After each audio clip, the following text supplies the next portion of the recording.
우리의 영적 상태로 인해서 구원을 받았음에도 불구하고 하나님을 섬기는 일에 수많은 위험적인 산재 요소들이 있습니다.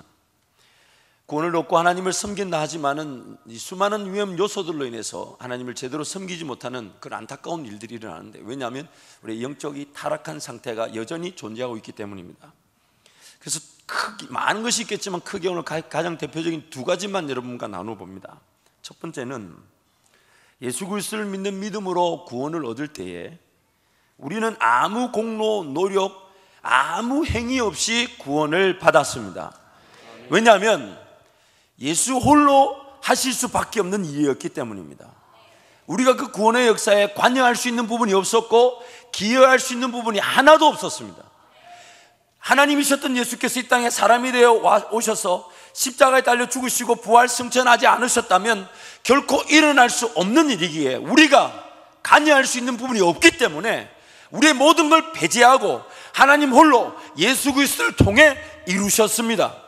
아멘. 그런데 성도들이 구원 이후의 삶에 예수 홀로 이룬 그것을 구원 이후의 삶에 잘못 이해하고 착각해서 적용한다는 거예요. 무슨 말이냐? 구원을 얻을 때 예수 홀로 하셨으니 구원 이후에도 내 삶에 하나님 홀로 하시겠지 하며 자신의 모든 것들을 배제합니다. 구원을 얻은 것은 예수님만을 온전히 따라갈 수 있도록 하기 위한 시작이었습니다. 구원을 얻은 것은 하나님이 영광을 받으시기 위해 나란 존재를 회복하시는 시작이었습니다. 시작이었어요. 아멘. 그래서 하나님은 우리의 모든 전적으로 타락한 것들, 그러나 하나님이 우리를 지으실 때에 영광을 받기로 작정하셨던 그 타락한 그 모든 것들을 회복하셔서 하나님께 영광을 돌리는 그 제대로 된 기능을 감당할 수 있도록 성령으로 함께 하시고 말씀과 기도로 우리를 변화시켜 나가시는 거예요. 그리고 그때 그 변화의 과정에 일어난 일이 뭐냐? 우리를 창조할 때부터 하나님이 지어놓으신 구조가 제대로 일을 할 수 있도록 변화를 시키시는 거예요. 우리를 지으실 때 어떻게 지으셨습니까? 이성과 감정과 의지, 지정이란 요소를 갖추어 두시고 마음과 정성과 뜻을 다할 수 있는 구조로 만들어 두셨어요. 그래서 하나님을 전적으로 신뢰하고 하나님만을 바라보고 하나님만을 선택하고 하나님만을 결정하는 일에 자신의 모든 걸 다하여 하나님께 내어드리는 삶. 그러나 죄로 말미암아 타락함으로 그 하나님의 본래의 창조 기능이 제대로 돌지 않을 뿐 아니라 오작동하고 있습니다. 하나님께 전적으로 드려야 될 내 모든 것들이 세상살이로 다 나가고 있습니다. 이성으로 하나님 말씀을 깨닫고 이해하고 내 감정으로 하나님을 느끼면서 의지적인 요소를 발동해서 하나님을 섬기고자 하는 그 놀라운, 그래서 마음과 정성과 뜻을 다해 하나님을 사랑하고 하나님을 기억하고 하나님만을 붙들고 하나님만을 의지해야 될 그 삶이 세상을 향해 달려나가고 있다. 그리고 이유를 말합니다. 변명을 댑니다. 예수 홀로 하셨으니 그리고 내 구원 이후의 삶에도 하나님 알아서 하시겠지. 구원 이후에 나에게 주어진 은혜도 때가 되면 알아서 딱딱, 내가 구원받았으니 하나님 홀로 하셨으니 구원 이후에 나에게 주어진 은혜도 때가 되면 따박따박 주어지겠지. 근데 실질적으로 그렇게 주어집니까? 그럼 그런 구원의 은혜 받아본 적 있으세요? 그렇게 주시던가요, 은혜를? 저 밑바닥에서 죽기 직전에 보호하시는 은혜는 있습니다. 왜냐하면 그는 예수 때문에 죽이지도 못해요. 예수 믿는 사람들이 삶을 함부로 마무리하고 정리해버리면 그 예수 구원의 사랑 어디 가고 그 권세 이름의 능력은 어디 있습니까? 그 밑바닥에 갈 때 좀 구원해 주시는, 예수 때문에 구원해 주시는 그 은혜 말고는, 오늘 하나님은 하나님 그분을 알아가고 하나님 그분의 뜻에 내가 동화되어서 내 삶에 하나님을 섬기는 일에 내 모든 것들이 다해질 수 있도록 돕고 계신다, 이 말이에요. 아멘. 그래서 구원 이후에 우리의 삶에 하나님의 관심은 내가 더 하나님을 사랑할 수 있도록 하나님 나를 도우시고, 내가 하나님의 그 놀라운 역사에 사모해서 헌신하기를, 희생하기를, 수고하기를 기뻐할 때 하나님이 그걸 더 막 기름을 부으시듯 그렇게 도우신단 말이에요. 두 번째 위험적인 요소는 구원 이후의 삶의 하나님의 은혜가 자동적으로 알아서 때가 되면 주어질 것인 양 착각하는 것도 우리의 신앙의 위험 요소지만, 이 두 번째 위험 요소는 주님을 따르기 위한 구원이었음을 알고 예수를 따를 수 있도록 우리가 구원을 받았다는 걸 알고 그 예수를 따르고자 할 때에 자기 능력으로 예수를 따르고자 한다는 겁니다. 자기 힘과 자기 지식과 자기 방법과 자기 경험으로 예수를 따르고자 한다는 거예요. 하나님의 사명을 분명히 인식하고 그 사명의 길을 가고자 하는데 그 사명 감당을 자기 능력으로 감당하려고 한다는 겁니다. 그러다 보니 하나님의 사명이 감당되어지지 않을 뿐만 아니라 어느 순간 하나님의 사명과 관계없는 세상살이와 하나님 섬기는 것이 뚝 떨어져가지고 하나님을 섬기는 것으로 세상을 승리하는 것인데, 하나님을 섬기는 것, 교회 생활, 신앙 생활, 영적 생활과 내 삶이 분리가 돼가지고 자기도 모르는 사이 지쳐가지고, 그래서 주일날 예배 드리러 오는 것조차도 허덕거리고, 뭔가 기도하러 가야 된다는 걸 알면서 기도가 안 되고, 뭔가 내가 하나님을 찬양하고 경배한다는 걸 알면서도 머릿속에만 돌고 있는 그런 상태에 머무를 수 있다는 겁니다. 왜냐하면 하나님이 나와 함께 걸어갈 그 길을 내가 내 계획, 내 방법, 내 생각, 내 능력으로 감당하고 따라가려고 하기 때문입니다. 그러나 감당이 안 되니까 도리어 쓰러지고 지쳐 쓰러지고 넘어지더라는 거예요. 우리는 잘 알지 않습니까? 내 능력이 어떤 정도인지 여러분 잘 아시지 않아요? 자기 능력을 이렇게 신뢰하시는 분 있으면 한번 손 한번 들어보십시오. 제가 확신하건대 자기 능력을 신뢰하면 이 자리까지 오지도 않아요. 못 오죠. 그 능력으로 살지 뭘 여기 와서 은혜를 구하겠습니까? 그러다가 지옥 가는 거지. 오늘 본문 23절 말씀을 같이 가겠습니다. 함께 합니다. 시작. 나이가 40이 되매 그 형제 이스라엘 자손을 돌볼 생각이 나더니, 모세는 당대 최강의 나라 애굽의 왕자로 자랐습니다. 남부로 올 곳이 없었어요. 갖추었다면 아마 모든 걸 갖추었다 해도 과언이 아닐 것입니다. 그가 정치, 경제, 사회, 문화 어떤 영역이든지 마음만 먹으면 일을 할 수가 있는데, 그런 모세가 그 애굽의 왕자로 자랐지만 그에게 분명한 하나님과의 관계, 또 그로 인한 사명에 대한 인식이 분명히 있었습니다. 애굽의 왕자로 자랐지만 자기는 이스라엘 사람이고 자기에게 자기에게 부여된 하나님의 사명은 자기 백성을 돌보고 구원하는 것이었어요. 그래서 24절 25절 말씀 25절 같이 갑니다. 시작. 그는 그의 형제들이 하나님께서 자기의 손을 통하여 구원해 주시는 것을 깨달으려고 생각하였으나 그들이 깨닫지 못하였더라. 분명히 인식하고 있었습니다. 하나님이 나를 통해 이스라엘 백성들을 구원한다. 그 사명이 분명히 있었어요. 그러나 그 모세는 그 하나님의 사명을 인식하고 애굽의 왕자로서의 모든 지위를 다 버리고 그 사명을 감당하려고 했지만, 안타깝게도 자기 힘으로 감당하려고 하는 순간 실패하고 말았습니다. 24절부터 같이 갑니다. 24절부터 29절까지 시작. 한 사람이 원통한 일 당함을 보고 보호하여 압제받는 자를 위하여 원수를 갚아 애굽 사람을 쳐 죽이니라. 그는 그의 형제들이 하나님께서 자기의 손을 통하여 구원해 주시는 것을 깨달으리라고 생각하였으나 그들이 깨닫지 못하였더라. 이튿날 이스라엘 사람끼리 싸울 때 모세가 와서 화해시키려 하여 이르되, 너희는 형제인데 어찌 서로 해치느냐 하니, 그 동물을 해치는 사람이 모세를 물어뜨려 이르되, 누가 너를 관리와 재판장으로 우리 위에 세웠느냐? 내가 어제는 애굽 사람을 죽임과 같이 또 나를 죽이려고 하느니, 모세가 이 말 때문에 도주하여 미디안 땅에서 나그네 되어 거기서 아들 둘을 낳으니라. 분명히 하나님께서 주신 사명이 뭔지를 알았기 때문에 애굽의 모든 보화와 그 지위와 그 권력을 다 포기하고 자기 백성을 돌볼 생각이 났어요. 왜? 하나님 자기에게 사명을 말씀하셨으니까. 그래서 그 사명을 감당하려고 기회를 보고 어떻게든 그 하나님의 길을 따라가고 주님을 따르고 사명을 감당하려고 했지만, 그래서 어느 날 길을 가는데 애굽 사람이 이스라엘 백성을 괴롭히는 걸 보고 애굽 사람을 쳐 죽입니다. 그 다음 날 길을 가는데 이스라엘 백성들이 이렇게 싸움을 벌이고 있어요. 그래서 떠나는 말입니다. 야, 우리끼리 이러고 있으면 어떡하냐. 싸워야 할 대작이 분명히 있는데 우리끼리 이러고 있으면 어떡하냐. 뜯어 말리니까 싸우던 그 둘 중에 하나가, 왜 어제는 애굽 사람 죽였는데 오늘 나를 죽일래? 그래서 미디안 강야로 도망을 갑니다. 거기서 40년을 보냅니다. 하나님의 은혜의 길을 우리가 따라간다고 할 때 이런 위험들이 늘 도사리고 있습니다. 신앙생활을 잘 해보고 싶지 않은 성도가 여기 어디 있겠습니까? 하나님을 제대로 섬겨보고 싶지 않은 성도가 여기 어디 있겠습니까?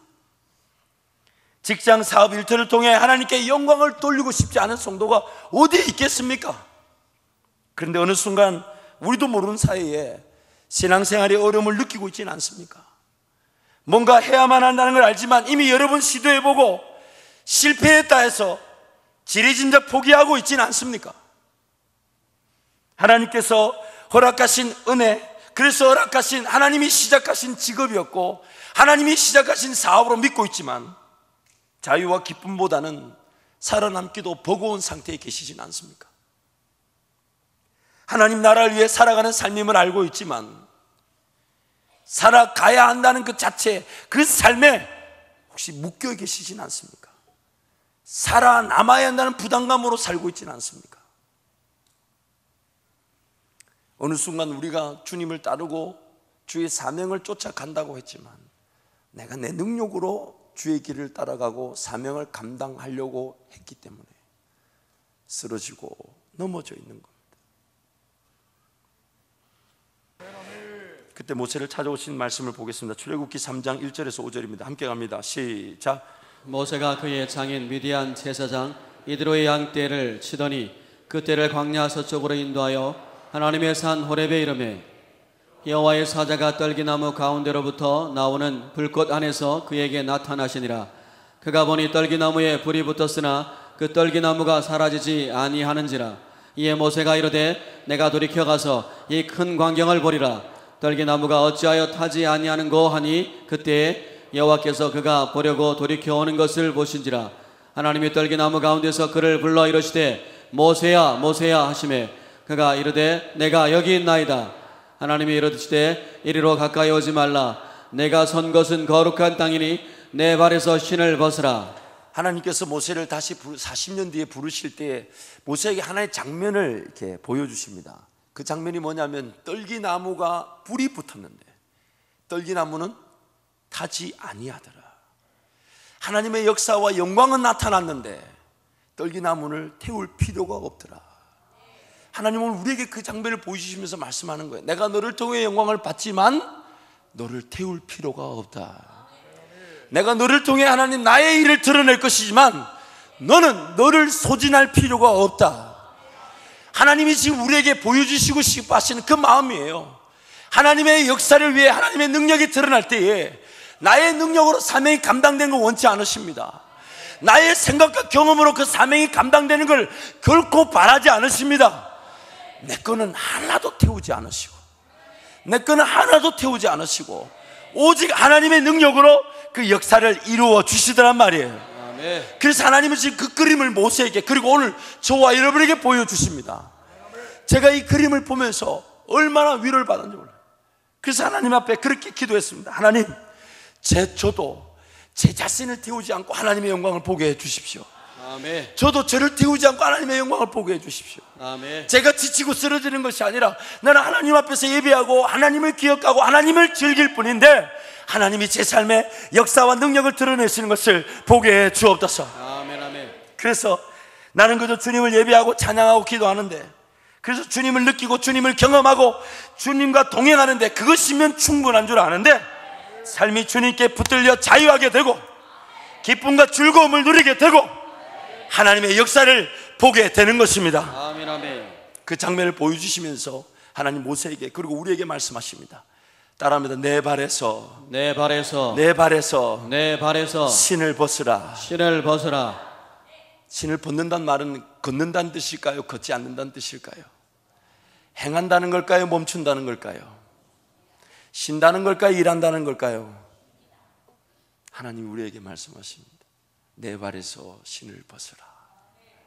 내 발에서 신을 벗으라. 자기 방식의 신을 벗으라고 말씀하십니다. 자기 경험의 신을 벗으라고 말씀하십니다. 아멘.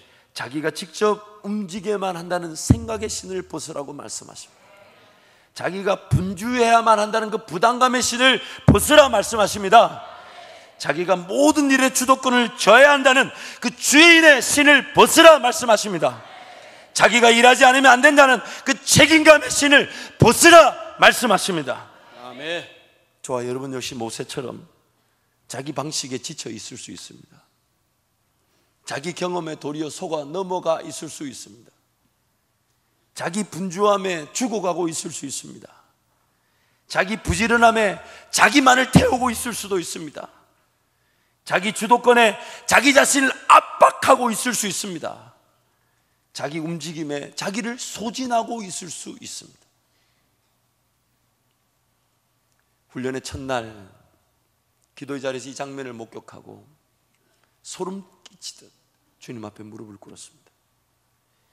그리고 하나님 살려주십시오. 뭔가 더 큰 은혜도 필요하고 도전도 필요하고 더 놀라운 영적 세계에 눈을 뜨는 것도 필요합니다. 그러나 하나님 나를 살려주십시오. 저를 좀 살려주십시오. 모든 것을 다 잃어도 좋으니까 주님과의 그 관계와 주님의 임재를 느끼는 것만큼은 놓치지 않게 해주십시오. 왜냐하면 언제든 우리는 주님을 다시 만날 것처럼 이 땅을 살기 때문에 언제든 우리는 면대면으로 주님을 만날 거 아닙니까? 이 땅에서 영원히 사는 게 아니잖아요. 저 영원한 천국에서 주님 만나 그 영원한 삶을 위해 이 땅의 삶을 살아간다면 무엇이 가장 귀합니까? 내 삶의 마지막만큼은 그 주님의 임재 안에 있다가 주님 봐야 되지 않겠습니까? 내 삶의 마지막만큼은 내 생명 다하고 육신이 다 소진되어서도 그래서 삶이 끝나는 것이 아닌 내 사명이 다하여 주님 만나야 되지 않겠습니까? 내 삶의 마지막만큼은 주님을 그토록 사모하다가 그래서 그날도 내 삶이 여전히 주님의 은혜로만 살 것을 알고 무릎을 꿇었는데 주님 은혜만을 구하여 주님 은혜만을 구하고 그날을 주님께 내어드리고 무릎을 꿇었는데 나를 이렇게 툭툭 치시면서 이제 됐다, 이제 됐다고 그 면대면으로 주님 만날 때 그것 때문에 우리가 살지 않습니까? 그날을 기대하고 사는 거 아닙니까? 그렇다면 이 땅에서 다른 거 다 잃어버려도 잃지 말아야 될 것은 내 주님을 내가 얼마나 누리고 그 주님의 품 안에서 내가 얼마나 머물고 주님 사랑만으로 내가 얼마나 충분한가. 그때 주님이 저를 위로하시고 격려해 주시면서 저에게 그런 소망이 하나 생겼습니다. 주님 안에서 안식하는 것으로 주님의 일이 이루어지는 것을 보게 해 주옵소서. 저는 주님 안에서 힘을 가지는 것이 전부인 줄 아나 힘을 가지는 것으로 주님의 일이 나타남을 보게 해 주옵소서. 사랑하는 성도 여러분, 우리는 주님 안에서 주님을 즐기는 것으로 충분합니다. 하나님께서 필요한 그 모든 것들을 나에게, 내가 움직여야 될 부분들은 나에게 힘을, 동기부여를, 열정을 부여하셔서 일이 되게 할 때는요, 불평, 불만, 원망인 게 없잖아요. 일을 하고도 행복하고 감당하면서 즐겁고. 그게 왜 그렇습니까? 내 능력이 아닌 주님 능력으로 감당하니 그렇단 말이에요.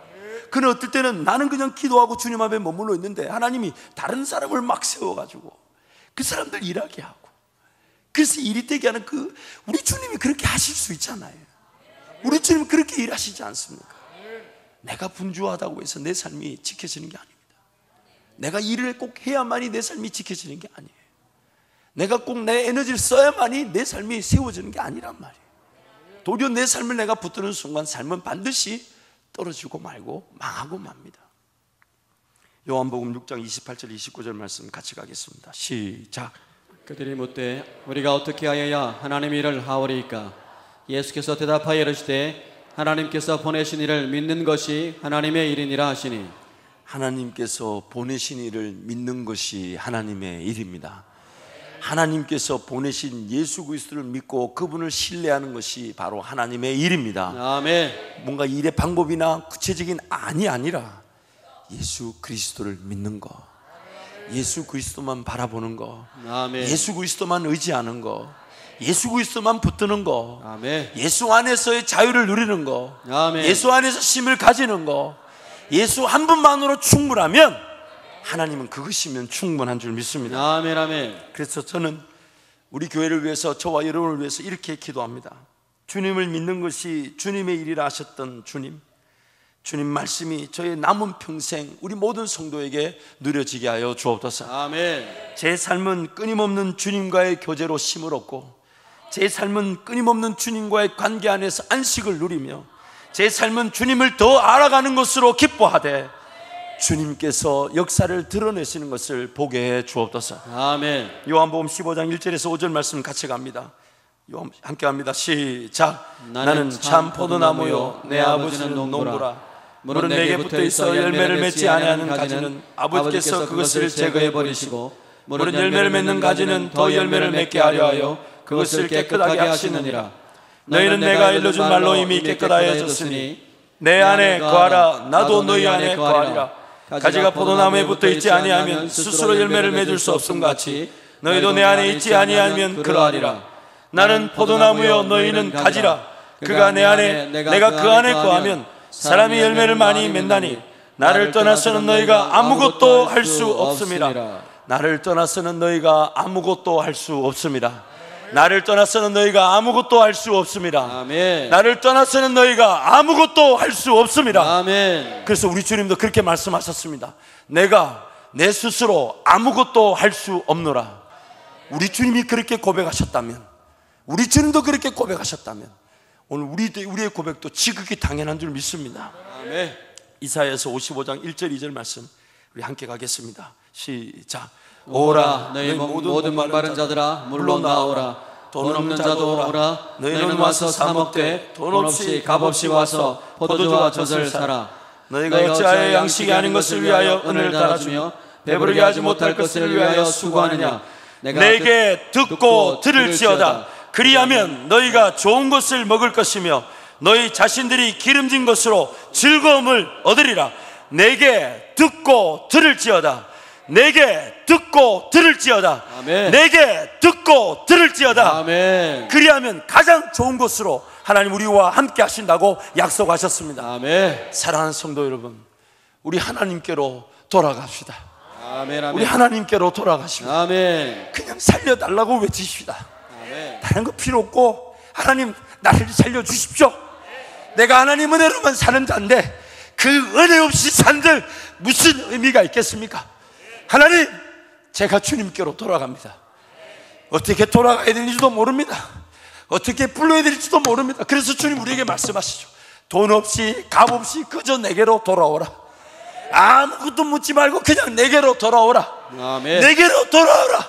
아멘. 내가 너에게 모든 것을 채워주겠다고. 아멘. 값 없이 돈 없이 너희들을 마시게 하고 먹게 하겠다고 우리에게 약속해 주셨습니다. 아멘. 아멘. 여러분, 사랑하는 성도 여러분, 우리 하나님께로 돌아갑시다. 아멘. 아멘. 우리 하나님께로 돌아갑시다. 아멘. 우리 하나님께로 돌아갑시다. 아멘. 아멘. 그가 우리에게 은혜를 주실 것입니다. 아멘. 그 은혜로 우리는 다시 살아날 것입니다. 아멘. 그 은혜면 충분한 줄 믿게 될 것입니다. 아멘. 아멘. 우리 하나님께로 돌아갑시다. 아멘. 이 시간 한번 같이 동성으로 기도합니다.